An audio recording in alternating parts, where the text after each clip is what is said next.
Guys, just before we get started, if you're loving the podcast, can you please go leave us a 5-star review on Spotify, and please make sure that you subscribe on whatever channel that you listen to us on. It helps us out dramatically. What's your kind of thoughts on the advertising front from a TikTok perspective? We're in like the gold mine. We're pretty much where YouTube ads, where Google ads were when they first started. And everyone that was too late to the boat was like, fuck, I just missed it. Don't fall into the trap of thinking that you're too late. Even if the agencies working with some of the biggest companies in Australia aren't doing it, you're early. Yeah, we'll go then, baby girl, we'll go then. They're about to see us shine, 'cause we'll go then.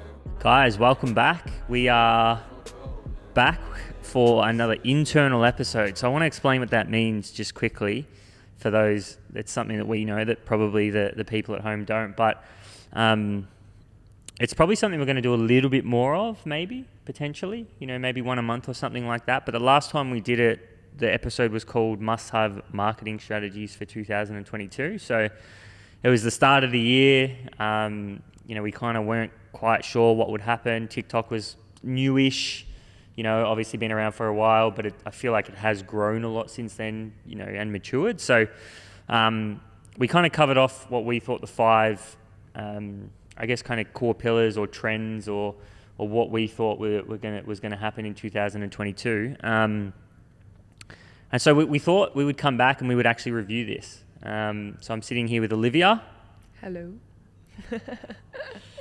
Second, getting used to the mic a little bit more or not so much? I've just been told I have to sit a fist away from it. So I'm being really cautious of moving in. Donnie, go a little bit closer, actually. You reckon? No, move the mic to you. Oh. Yeah, bring the bike to you. A bit more. Did you say bring the bike to me? Yeah. All right. We thought we would review the must-have marketing strategies, just discuss, okay, where has it gone? Are they still relevant? Were we completely wrong? What are we seeing? What aren't we seeing? And so on. And then we've got some questions at the end. But if you do enjoy these episodes, let us know. Reach out to us on social or whatever it is that you want to do. But do let us know because I guess we want to test it, see how you guys like it. So definitely reach out.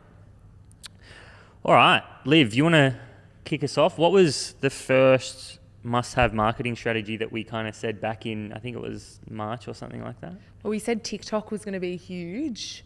And one thing we covered is how we would go viral on TikTok or how someone can go viral on TikTok. Yeah. We focused heavily last time, I guess, on like going in with an action plan in terms of what you're going to do, like whether you're going to educate, you're going to inspire, and kind of sitting down and figuring out that first. Which I still think is quite relevant now. Yeah, I think with TikTok, the tactics haven't changed too much. That's the thing that I look at is I think TikTok tactically, you still got to be, frequency's still huge. I think you've got to kind of create content that cuts through. You've got to go in with a plan. So are you trying to entertain? Are you trying to educate? Are you trying to inspire? I think, tactically, everybody knows what TikTok's about. It's an app that likes to keep people in the app. And it will reward you if people are enjoying the content. So the more views you get in the early period of your video going live, the more rewarded the more reward they give you, which is pushing it to more people. So we kind of understand the notion of TikTok, which is to keep people in app. I think personally, like what has changed dramatically just with what we're seeing, even with what we're doing with Pivotal and the pivots that we've made. But I guess some of the things that we're seeing is more the strategic moves by TikTok, which is really, really interesting. So there's been articles and rumors that TikTok has been going around and buying warehouses. So without them making any announcements, I think you can kind of put 2 and 2 together and you can kind of say, well, potentially they're going after Amazon. And Walmart. Sneaky little devils. Yeah, I think naturally when you marry that with TikTok Shop, so for those of you who don't know what TikTok Shop is, it's the ability to buy an e-commerce product literally from one click in the app. And they've only currently rolled it out in Southeast Asia. Is that correct? And then they're gonna launch it in America. I think it's in the next. US and the UK as well. Oh, okay. So they've already launched it there. So it's not here in Australia yet, but TikTok going out and buying warehouses, or whatever they're doing, leasing and buying and so on. and then you merge that with TikTok Shop, I think you can kind of put two and two together and say they're taking on Amazon the ability for you to potentially sell a product from one click from TikTok, from the content you're producing. And then more importantly, the warehousing, I think it could be like a 3PL move. So, Yeah. you know, they distribute the product for you. So I know with Amazon, the way it works is Amazon will hold your product, and when you purchase on their site, they will actually distribute the product and send For it to you. you know, they'll send it to the customer. So, Yeah. you know, potentially what TikTok are trying to do is, you know, take on Amazon, you can purchase your product through TikTok, one click, and then they'll also distribute that product to the customer for you, which is just huge. Like in the grand Such a scheme bold of it. move, and like such an expensive move as well, which is interesting. Yeah, I mean, I think, you know, TikTok's almost double. I'm pretty sure. Like that's what some of the stats and graphs that I've been looking at in terms of the amount of time that people spend in the app. Wait, So since the live stream with the shop functionality has no, been enabled? I just in general. So like people are yeah. spending twice as much time in TikTok than say any other app. So, you know, if we talk about like average hours. Yeah. And I think, I mean, obviously they're going, you know, extremely hard because they are the prominent platform at the moment. Yeah. But yeah, strategically, there's that. There's also rumors that TikTok are launching their own podcast hosting platform. So similar to the, you know, when we talk about, you know, similar to the commerce side of it, one click and you can kind of go huge. One click, you can kind of get through to, you know, the podcast and listen. I'm not sure whether they host it or not, or whether it goes through to a different platform. I'm not sure, but there is rumors that that's what they're kind of getting into. So I think we'll see how that plays out. But Have you seen the storefronts for the live stream? Like, how does that work? no, Have you so seen photos? I mean, over in China, you're talking about that, right? Yeah. So over in China, we've been doing some research, but the way TikTok's used in China as it relates to TikTok Shop is they do a lot of live streams, and it's very similar to like infomercials. So you can kind of like imagine they are live on TikTok, maybe sitting at a desk talking about the product and selling the product. They're really direct over there, but Yeah. that's kind of how it's used over there. I don't know if we will kind of accept that in the Western world. Like we're not as like China can, and that kind of culture can be very sell, direct. Yeah. I think we've kind of moved away from that, but it'd be interesting to see how it kind of comes about, if that makes sense. More like, what does the storefront look like? Like, is it just like a tap? Like, are you purchasing it directly through TikTok? Yeah, Or it's how like does it a work? button pops up, you click the button and it'll take you through to Apple Pay or whatever it is. Oh, straight and then there. it's literally just Yeah. like it'll be in app, and then it'll be Yeah. click, purchase, So it's done. all done in. Yeah.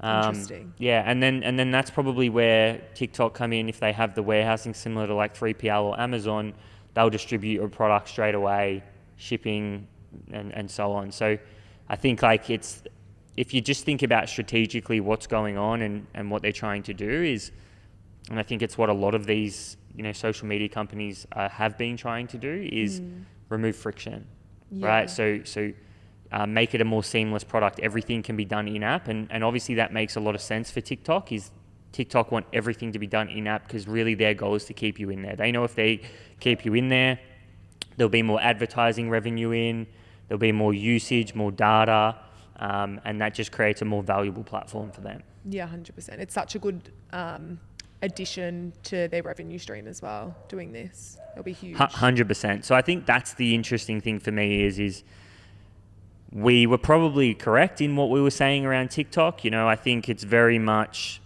entertainment first. You know, I think if you look at what's different to other platforms, this one is less network orientated and it's more content orientated. So Yeah. you have to entertain people. And I really like this idea of mindshare. Yeah. Like really what brands should be trying to do across all the platforms that they're on is capture mindshare. So how much of the customer's mind can you capture? So how you know, can you get in front of them, and how you know, like for how long and how frequent can you get in front of them? That's such a good way of looking at it. I've never thought of it that way. It's very true.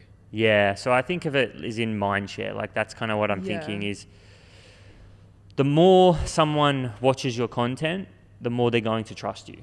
Yeah, 100%. And so if they're going to trust you, then they're probably going to buy your products And so that's why I think TikTok have recognized that as well. And then if they remove the friction, then they can obviously, purchase in-app and so on, which when you think about it, you think if that comes,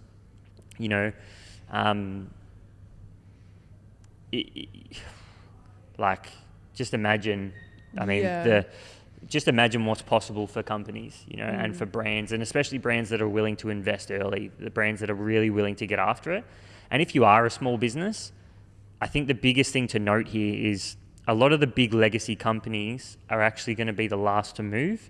They're the ones who struggle to create content. So if you're a small business and you've got the agility, and maybe you don't have that legacy brand, you do have, the advantage at the moment. Yeah, 100%. One thing that we didn't touch on initially for TikTok, which I didn't really think too much about, is how Gen Zs are now using it as their number one search engine platform as well, which I think is going to be huge with like keywords and hashtags as well. So I think a lot of businesses need to heavily focus on that now as well to be top of. Do you want to give an example of what you mean by that?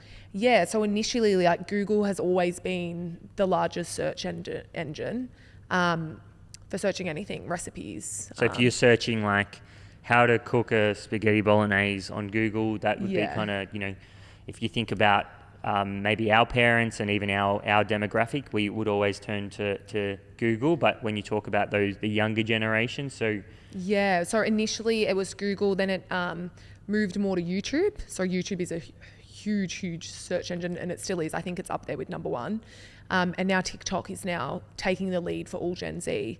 So the Gen Zs say like how to braid my hair. They're not going on Google anymore. They're not going on YouTube anymore. They're going straight to TikTok, which I find really, really interesting. Yeah. So I think keyword targeting, hashtag targeting is going to be super, super critical in 2023 because I think it's only going to advance even stronger. Yeah, I think there's some pretty cool stuff of what you can do there from a content perspective as well. So if maybe potentially some of your content can be towards that key searching, in terms of, as an example for us, it might be like how to, 3 things you need for your next podcast or something like that. And all of a sudden it's this kind of real generic thing or piece of content that if it does go viral, it will then, when somebody searches that, it's the first to pop up. And so like, I think it could even just be a small corner of the content strategy that say a company may have. Searchable questions. Yeah, 100%.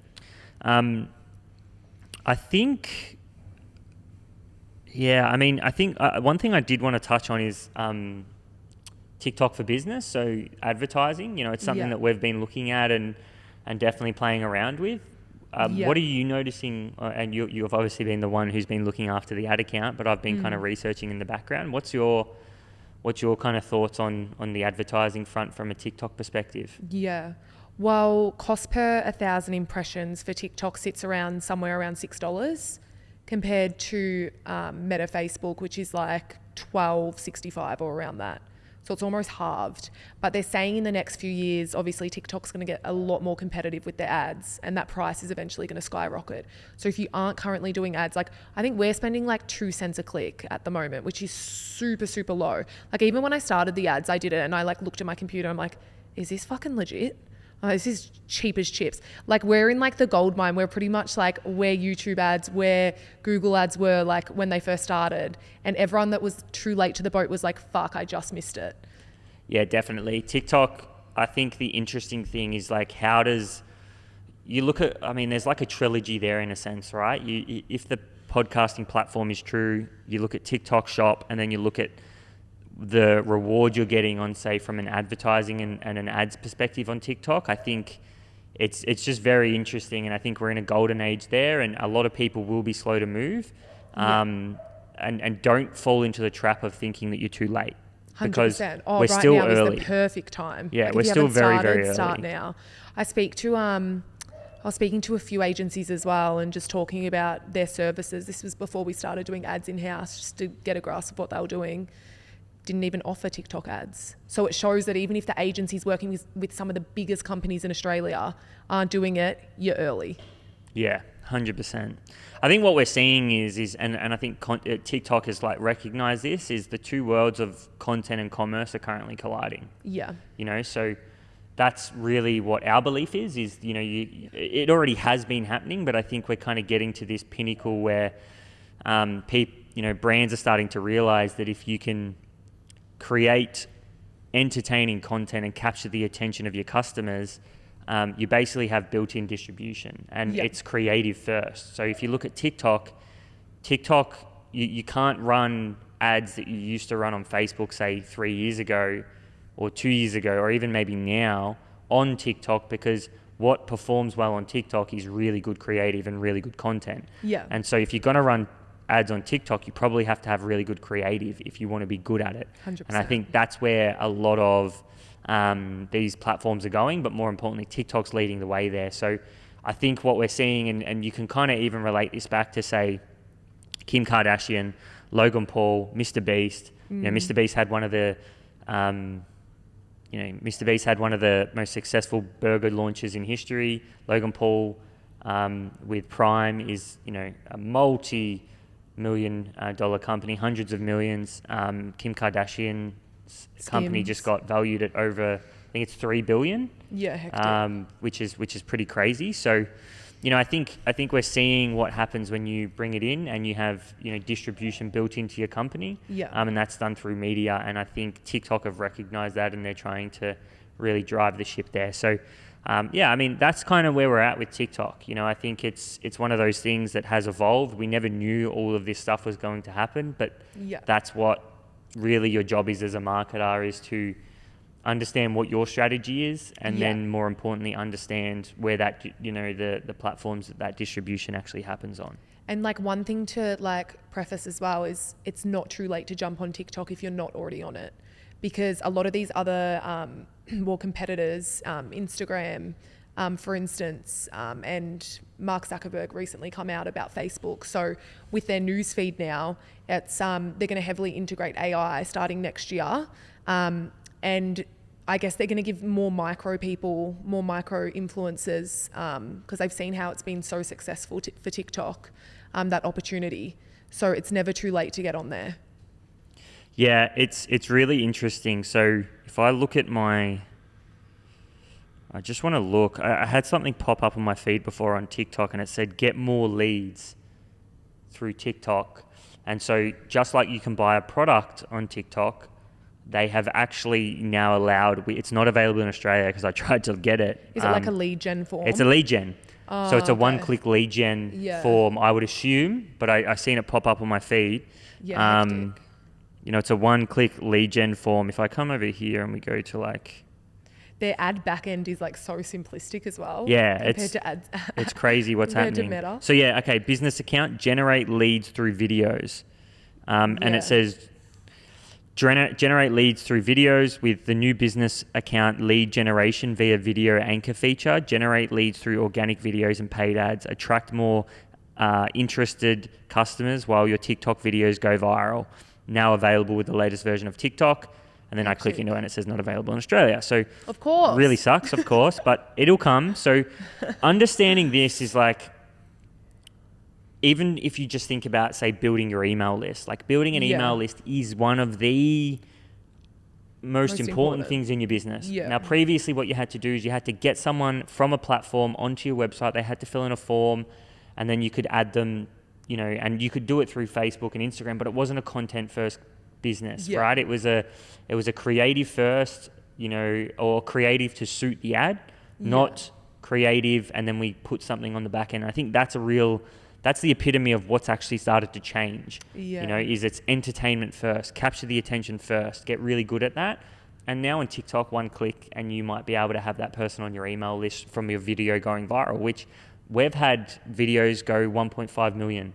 Yeah. And 20,000 comments. So, okay, imagine some of the numbers you might be able to do when converting those across. So, I mean, look, TikTok.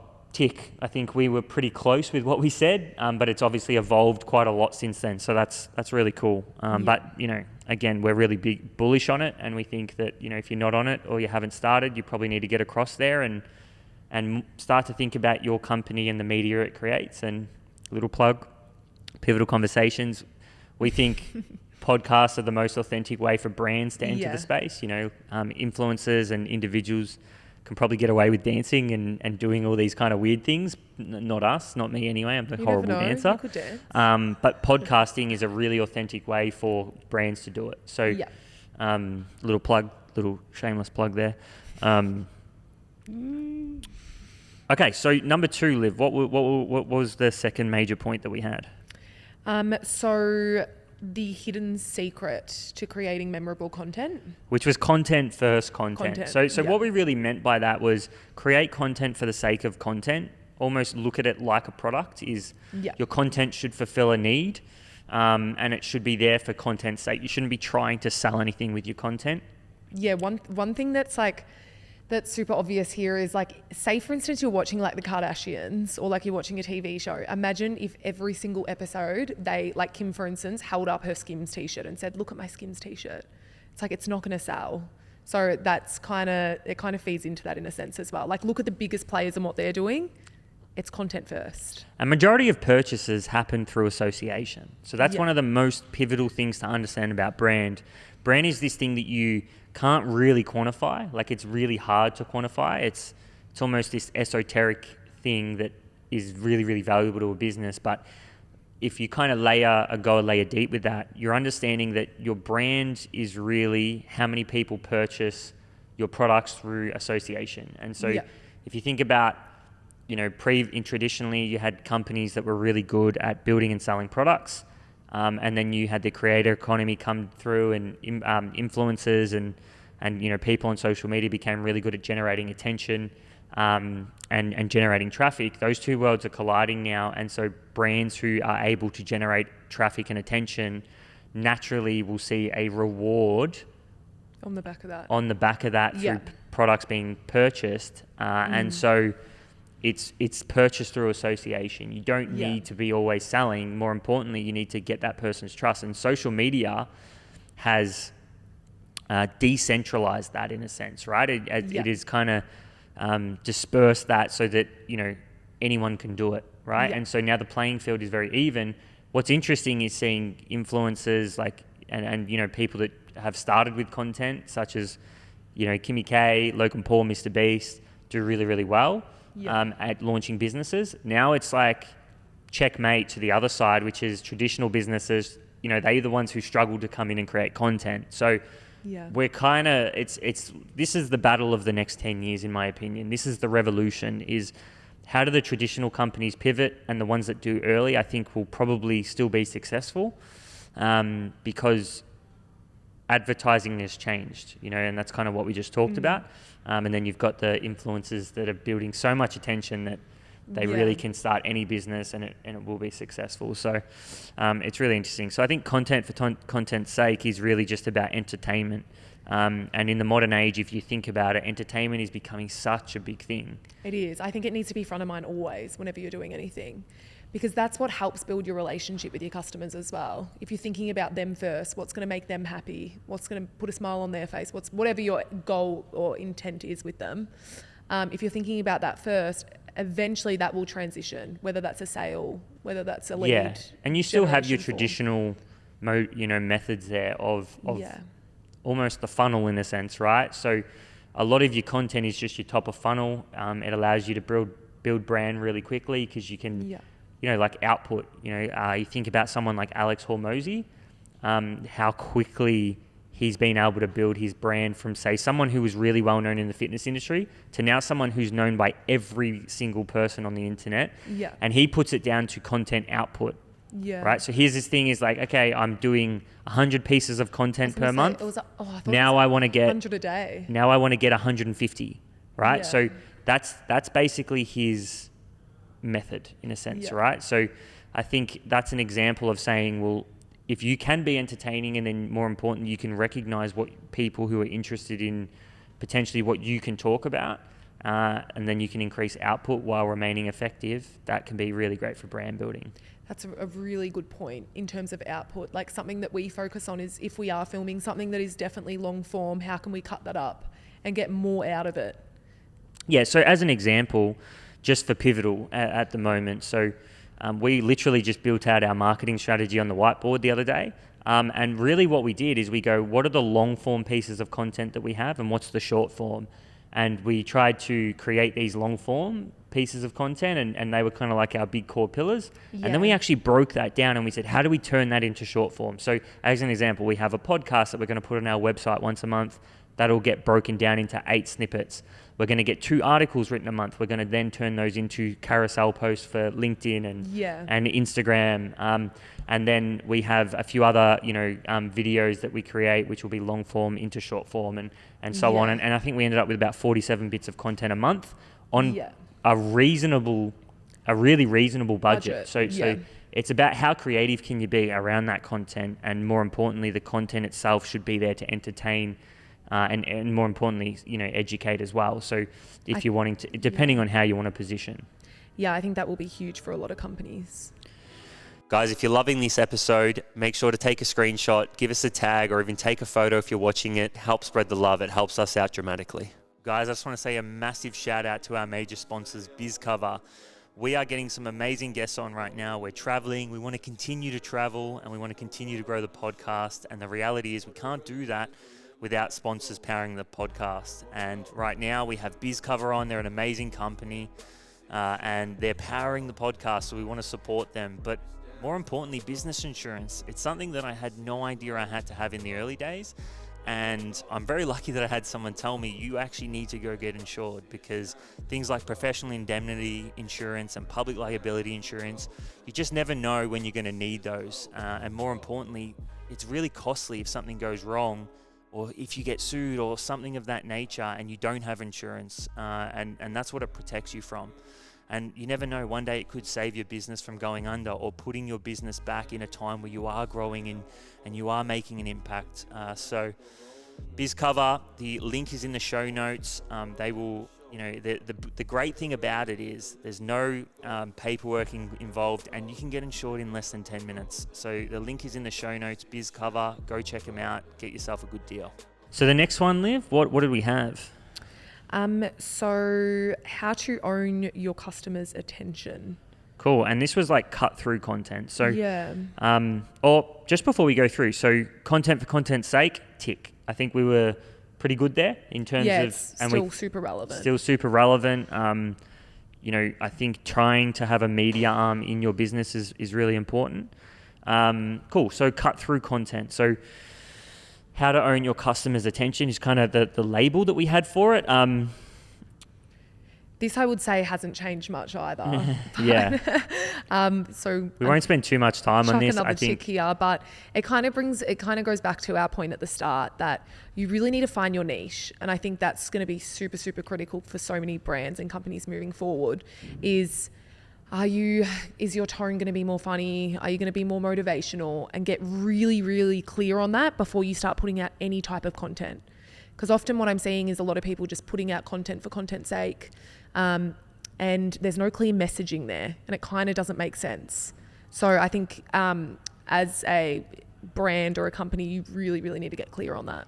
So just for this, number 3 was cut through content. Number 4 was tone of voice. And so I think we can kind of bundle those two together, because when I think about this now, like I think about some things that, some conversations that I've been lucky enough to have with, say, some marketers such as Adam Ferrier. We look at, Mark Ritson as an example. And we kind of come back to these really traditional marketing principles.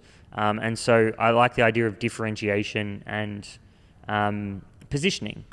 So when we talk about cut through content, we're talking about how are you differentiating, right? So your content needs to be differentiated, because that's what's going to help it cut through. Everybody's trying to create content. So what is it that makes your content different? Yeah. Right. So that's a really, really important one. Is it really, really educational? Is it really, really entertaining? Like trying to think about how you differentiate and how you can create differentiated content to make it cut through is kind of a really key point. And then the other one is positioning, right? So positioning is an interesting one. We've talked about our 3 circles that we use for podcasts and podcasters to kind of understand what kind of content they should create. And the idea being that how are you positioning? And I think this relates to the tone of voice. So as an example, with Startup Diaries, one of the things I really try to do is not position as an expert, but more importantly, position as a part of my community. You know, when I sit down there and I interview people, I really am curious and trying to learn from them. So I try to position as a part of my community because I really am. You know, I'm very early on in what we're doing and really trying to learn from people in business. So the idea that you can change your tone of voice and kind of reposition or more importantly, position your brand when you're creating content is a really cool strategy. Yeah, I totally agree. What's your thoughts on, say, those two things when it takes, you know, like you're obviously heavily on the creative side and doing a lot of output as it relates to marketing with some of our clients, but also, you know, our own content. Like, what are you seeing as it relates to, say, content that is working and is cutting through, and how has that changed? Because 6 months is a long time in content land, right? Yeah. So what are you seeing, and more importantly, like, what about from a positioning and, say, tone of voice perspective as well? Yeah, I think one thing that we're seeing heavily is finding the niche or finding your niche. And it brings it back to my initial point, like, and this is what we speak about as well on the podcast, is like when someone's coming back to watch the podcast, so for instance, Startup Diaries, what experience are they getting, and are they getting that experience over and over again? And that's something that I'm especially seeing in the content side of the world is if you're following a certain company, a certain brand, a certain person, every time you go back to that person's profile, are you getting that same experience? Because people love that I can't even say the word. Familiarity. Thank you. I think that's the one. People want to feel that sense of I'm used to this, and it's not moving away from what we all like or enjoy.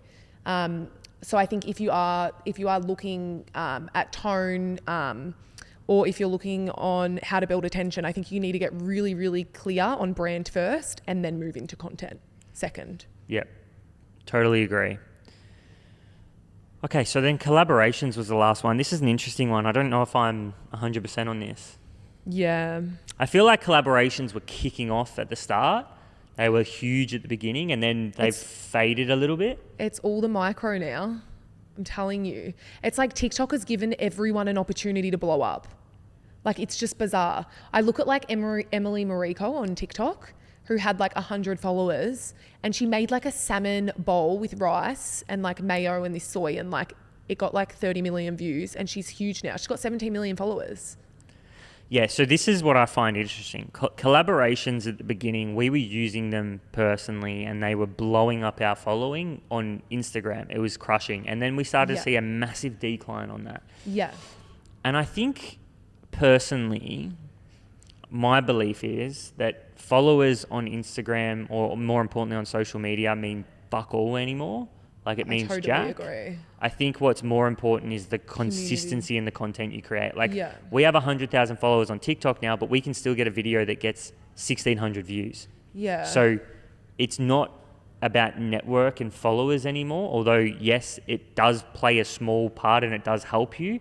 It's more importantly, can you entertain? Yeah. Right? I Like, totally agree. how consistently can you entertain so that you get rewarded by this platform? And the more that you can do that, I guess the more you get rewarded, and more importantly, the more attention you'll capture, which gives you a greater ability to sell your product. And if you look at like Inspired Unemployed, you know, what they've been able to do with their beer that they've released on the back of this, that's an example of they are relentlessly consistent and hilarious in the content that they create, and that is, that's meaning that, that they're having a really successful business, whether that's through collaborations, whether it's through selling their beer. Sushi Mango is another one, relentlessly consistent, being able to entertain. They just released a wine, it does kind of, I guess, I think we are slowly moving away from it though.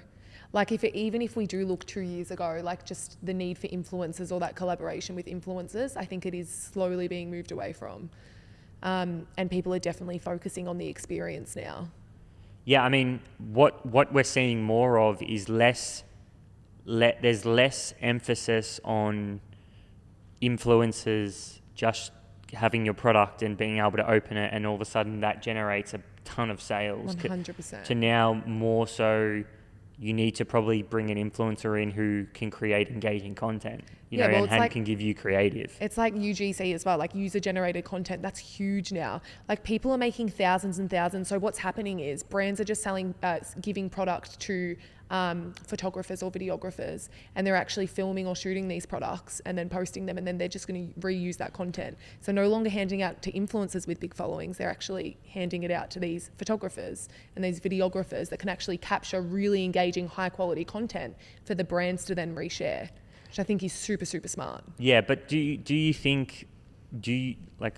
what's your opinion on, if you are going to use influencers, those influencers have to be able to create entertaining content to suit the platform. Like you can't just get away with like a quick story on Instagram anymore, like wearing the product. It doesn't work. It doesn't translate. Like people's attention spans are so little now. And I think as well, like a lot of brands still have a heavy emphasis on macro influencers, but micro are like, they're booming everywhere. Like you could get someone with 10,000 followers on TikTok versus 300,000 on Instagram that has just crazy engagement, like you're saying, because follower count doesn't matter. Majority of those people, those macro influencers, probably have like 70%, 60% of bot influencers anyway. So it's redundant. And that's what I mean. So like that's why we think follower count's not as important anymore. What's really important is this person relevant? Are they creating engaging content? Yeah. And more importantly, is that the association we want for our brand? Like, are they 100%. A good fit? So can they create engaging content? Are they a great fit? Are they currently relevant? I think they're kind of the big questions as it relates to influencers and collaborations. So actually, let's put an X to that. Collaborations was good and it kind of dropped off. So we missed the mark on that one. But I think what's more important is the engaging and entertaining content that you create. So it's interesting. Like I think it's good. I think we're moving to a content first world, and then you've got to be able to create entertaining content and capture the minds of your customers. And I think as we get further through time, I think that's just going to become more and more relevant with, say, like TikTok creating all these great in-app experiences. Yeah. It's not going to the website may not be a massive thing into the future to look for your product. You might be just purchasing directly off Instagram or I do or envision TikTok. that. I envision that websites will be redundant. I don't know why, but I do. Eventually, every app will just be a storefront for every single brand. Mm. I don't know, So maybe interesting. 2023 predictions pending. Awesome. All right. So that's your marketing revisited. So that's your trends. So we might even have to do a follow-up. Let us know if you enjoyed that, and we potentially can do a 2023 version closer to the end of the year and maybe make some predictions that honestly mean jack all, but we'll have a crack at it.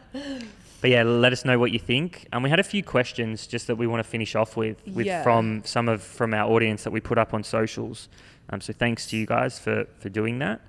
So the first one is thoughts on margin and healthy mark for a business. Yeah, so this one was in relation to Paul Waddy. So if you haven't listened to this, he's an e-commerce expert, lovely guy, super smart. It's actually voted number 2 person in e-commerce. So that was a great episode. But I think the question was on the back of Paul mentioning he had a bit of a system on margin.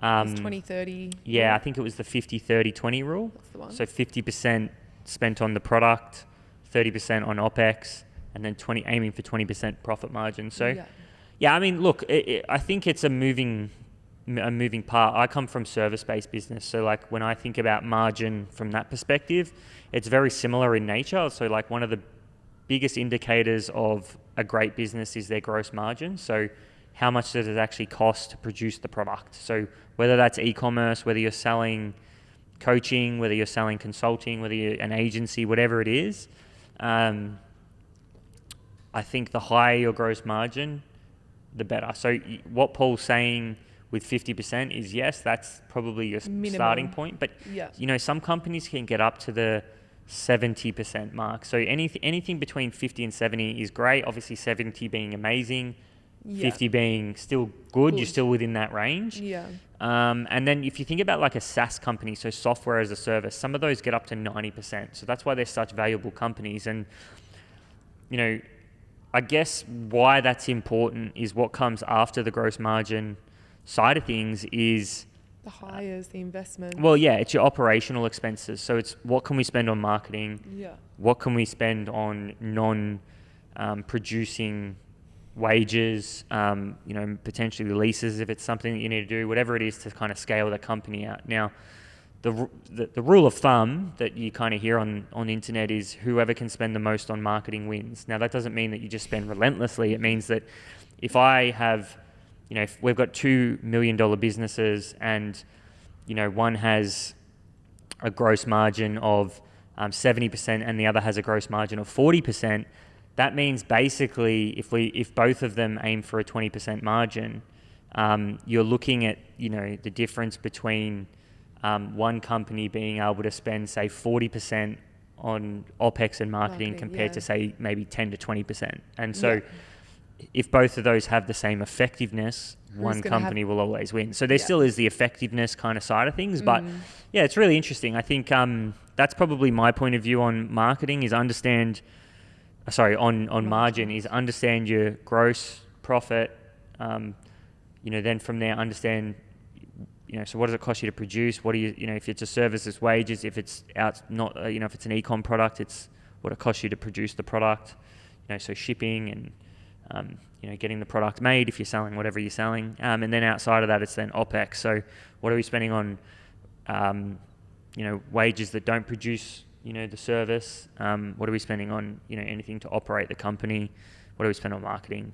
Try to aim, always aim for a target profit margin. And then 50. It's execution. Yeah, so 50 is the golden number. Yeah, that's probably the minimum. Minimum. From a gross margin perspective. But how about companies or startups that start at mid 40 and work their way up to 50? Or is it like 50 strictly? I think 50. I would shoot for 50 strictly, just because I think it's hard to. You don't want to have to claw back anything. Like if you can. The way I look at it is stress test your pricing. Yeah. By building brand. Like we've just talked a lot about content. So for me, it's like use your marketing spend to stress test your pricing, right? And what I mean by that is aim to start with prices high, try to build brand, and then test demand. And if demand's not there, you can start to work your way down. Yeah. So always stress test your pricing, because if you can get away with a high pricing model on your service, and you can kind of stress test it that way, and you have demand there, you're going to be that business who's in a better position than, say, some of your competitors. Yeah, makes sense. Then the second question was marketing in regards to ads and influencers and what channels to try first when launching a business. Maybe you can dive at that. Yeah, I think one thing that's important to note is if you are starting off, you don't need to be on every single platform. It can be super, super overwhelming. I guess if you're creating content for TikTok and then you're creating different content for Instagram, you're creating different content for Facebook, what I see works really well is just choosing 3 platforms, 2 platforms, whatever it might be, and doing them really, really well. First, trying to do everything and doing them half-assed, if that makes sense. So I think find out first who your target audience is going to be, and then from there, what platforms are probably going to draw them in the most. As you know, TikTok, Gen Z, Facebook, older demos. So what's that going to look like? Who am I trying to target? And then from there, start on a smaller amount of social accounts, and then just work your way up as you build out your team. Like Kyle said, as you've got more money to spend on marketing. Yeah, 100%. I think for me, coming more from, I'm not really a marketer, I would say, but more strategy side is like, understand what you've got to spend on marketing, try to identify where your customers are, and then really go all in on, say, maybe that 1 or 2 platforms where they are, and try to get as much out as you can. And then the other side of it, I would say, is word of mouth, like, cold calling, selling, like getting and speaking to your customers. And having conversations, because you do need that feedback. Like just going out and creating content from day one can be difficult. I would go out, I would, try to either send your product away to your customers for free, or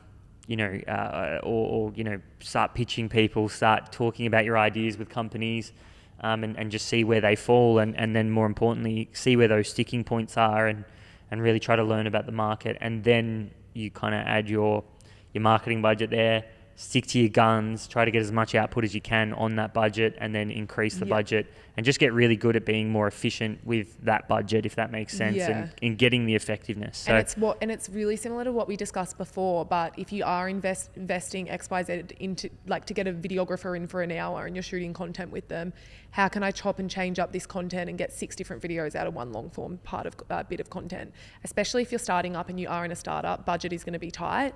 So I think thinking about that in a really critical way will be most important. Yeah, and just getting a customer's attention is always the first step. So you don't need to always push your product. So like, just try to get as much attention as you can on your company, and then use that feedback loop to then bring some product orientated stuff into the business. And then the final question was, any books, apps to help streamline your business? Yeah, I mean, we've just gone through this literally with Pivotal. We've had we use Monday.com. I think it's one of the best apps I've ever used, like easily. We just had our whole, literally, our whole customer journey automated. Yeah, so we initially used it as just like a task-orientated platform, just to tick off, essentially just think of like an online diary. And then we've shifted away from that, and that's pretty much going to be like our whole sales process will be through there. All of our client work will be on there. So it'll all be managed and distributed on one platform. Yeah, and so I think the biggest thing is when you're using some of these apps, potentially, I think if we just use Monday.com, we weren't using it correctly because we definitely lent into it and invested into it, and that kind of gave us a better outcome. But what really helped us is mapping our customer journey from start to finish. So from the second they become a lead, how does that lead turn into a sale? What is all the touch points, all the calls, all the whatever it is? Everything that's sent to that person in between. And then what's all the things that need to be done? So what are the emails that need to be sent? What are the documents? All of this stuff. And you can literally have triggers the whole way through. And then more importantly for us, it was also in service delivery. So we've had all that mapped out. Yeah. We've built a customer journey. It's all been, a lot of the admin side of it has been automated, and we've basically wiped out about 70 to 80% of our admin. Yeah. Including proposals, invoices, and so on. So when you go into these apps, I think if you do want to streamline your company or your processes, the number one thing you need to do is understand the customer journey, and you need to add your strategy to that. It can't just be, there needs to be intention with every touch point. Yeah, 100%. And you need to think about it, pretty deeply, and then you build your customer journey. And then more importantly, you need to have data. Yeah. One of the biggest things I've learned over the last 2 years is that having data in your business and being a data-driven business for each touch point helps you so much, because you know where to look. Yeah. And creating that customer journey. If you think about like a funnel, at every point of the funnel, or more importantly, the lead generation journey, you want to understand at what point are we converting. So as I said, we have a lead form, and that lead form, from the website to the lead form, converts at 50%. And then out of that 50%, if we just use the 100% as the marker, 50% fill out the lead form, 20% book a sales call, and 10%, end up, See you later. purchasing. Yeah. Right. So then 10% out of the 100 have purchased. But what's most important is, converting each element of that journey into a ratio based on the previous one. So instead of it being, 100 to 50 to say 20, we want to go, okay, well, 20 is only 40% of 50, right? And then 10 might be 50% of 20. Okay, so understanding that dynamic is, okay, well, one's 30%, one's 50%. So we're converting 50% here. That's probably good enough, but we're only converting 30% here. So that's probably where we need to focus for the next quarter. Yeah, so why aren't and they? really improve that part of the customer journey. And if you do one of those things every quarter, eventually you have an absolute machine of a business. So that's one thing we've going to start looking at and really trying to dive into. And it's like you're saying as well, like it will need constant refinement. as well. Yeah, exactly. As your customer goes through that journey. And we won't have that unless we have that data. So I think that's one really, really big one. Yeah, 100%. What else are we loving? Monday. Oh, to be honest, we've kind of just shifted to Monday now. We were on Monday, but I think we're doing it properly. Like I think everything's on there. Monday, Klaviyo is something we're looking at from an email perspective. Oh, how about books? They mention books. I'm not a reader. I don't read. Will never read. Yeah, I'm going to be Kyle's a honest. I huge haven't been reader. reading that much either Yeah. lately. I've just been really busy doing. So What's that book that you recommended to the Elite 11 boys and you were like, this is great? not sure. It's about the future. Oh, Price of Tomorrow, but that doesn't really have anything to do with business. It's a good book. Oh, okay. Well, anyway, it's a good book. Price of Tomorrow, Jeff Booth, if you want to understand the future, potentially. But yeah, I mean, look, at books. What's your favourite book of all time? Probably Price of Tomorrow, Jeff Booth. Well, there you go, people. That's the book you need to go get. Yeah, but it's. I mean, it will help you like if you want to create a plan for the next 20 years for your business, it might help. But outside of that, if you're looking for more tactical, strategical, short-term stuff, I'm not sure on books. I haven't really read any lately that have helped too much. Like I've kind of. Oh, actually, no, that's not true. That's not true. E-Myth, I've read that a few times. Revisiting that in it because we've got a new startup has really helped from an operational, really kind of understanding what our business model is. So what's it called? Just E-Myth. Yeah, E-Myth. It's called. Yeah, I'd probably say that's the one for now. If you're a startup and you want to read a book that's going to help you understand your business model, understand your strategy, that's a really good one. Amazing. All right, rock and roll. Rock and roll. Done. Internal episode. Let us know what you reckon. Are we stiffs? Should we never come on again? I think so. And do this? Should I just stick to interviewing guests? Let us know. Let us know what you think. Reach out on social. We love you guys. Had a bit of fun. I think we'll see if we revisit this. Yeah, sounds good. But yeah, guys, thank you so much for your support. 2023 is almost over. 2022 is almost over. Sorry. It's been a huge year for us. We're really, really thankful. And honestly, we want to take Startup Diaries to the next level next year, Pivotal Conversations to the next level, and your support has just helped us do what we love to do, and more importantly, we couldn't do without you guys. So 100%. Keep supporting, keep leaving reviews, keep sharing our content, and we love you. We love you. Thanks, guys. Yeah, we'll go, man, baby girl, we'll go.